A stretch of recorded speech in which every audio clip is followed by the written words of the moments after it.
Nah, sekarang poin yang kelima adalah, bolehkah seseorang dibaptis ulang? Tanda petik. Ya, karena beberapa orang yang dari gereja tertentu yang mempraktekkan baptisan percik pada bayi. Ya, dan mereka menganggap itu sudah baptis sehingga tidak perlu lagi dibaptis ulang. Toh, baptisan percik itu kan di dalam nama Bapa dan Anak Roh Kudus. Boleh nggak baptis ulang? Ada nggak dasar Alkitabnya? Jawabannya boleh. Satu, karena walaupun baptisan percik itu di dalam nama Bapa dan Anak dan Roh Kudus, tetapi dia tidak memenuhi syarat yang berikut. Sebagai tanda pertobatan, karena anak itu belum punya iman dan belum bisa melakukan pengakuan iman, belum bisa bertobat dan lahir baru, maka sekalipun itu dilakukan di dalam nama Bapa dan Anak dan Roh Kudus, ya, itu bukan baptisan sebenarnya. Itu sebenarnya lebih tepat penyerahan anak.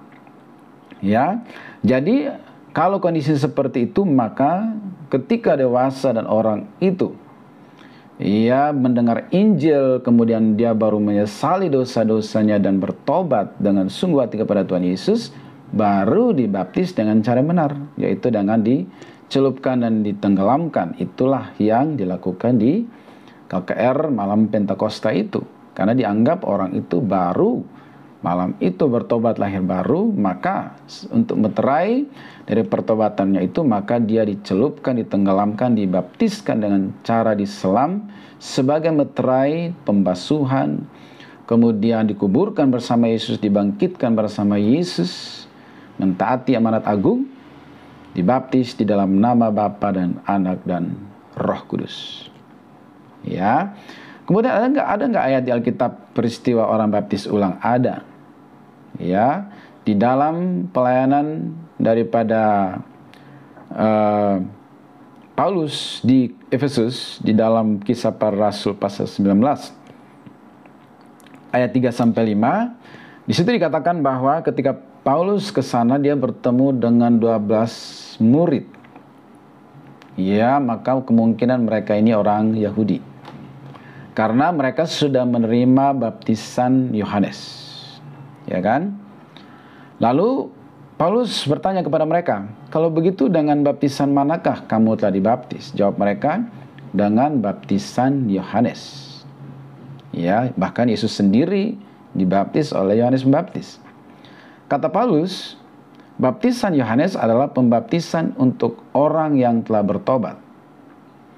Ya, dan ia berkata kepada orang banyak bahwa mereka harus percaya kepada Dia yang datang kemudian daripadanya, yaitu Yesus. Ketika mereka mendengar hal itu, mereka memberi diri mereka dibaptis lagi. Mereka sudah dibaptis dengan baptisan Yohanes sebagai tanda pertobatan. Ya, tapi Paulus katakan kamu harus dibaptis lagi dalam nama Tuhan Yesus. Ya, kenapa? Karena Yohanes Pembaptis itu kan hanya pembuka jalan perintis. Dia bukan Mesias yang dinantikan. Dia adalah suara yang berseru-seru di padang. Maka apa yang dilakukan pada waktu itu adalah ibarat buku itu kata pengantar. Kalau isinya sudah tiba, maka semua harus dialihkan kepada intinya atau isi atau tokoh yang sesungguhnya, pemeran utamanya sudah datang. Maka mereka memberi diri dibaptis lagi, dibaptis ulang. Ini bukan baptis sebelumnya, bukan percik ya, selam juga. Ya, diselam lagi, dicelupin sekali lagi di dalam nama Tuhan Yesus. Nah, bayangkan ya, baptisan Yohanes Pembaptis sudah caranya benar. Bahkan Yesus sendiri pun dibaptis oleh Yohanes Pembaptis. Lalu dibaptis ulang di dalam nama Tuhan Yesus. Jadi baptis ulang boleh.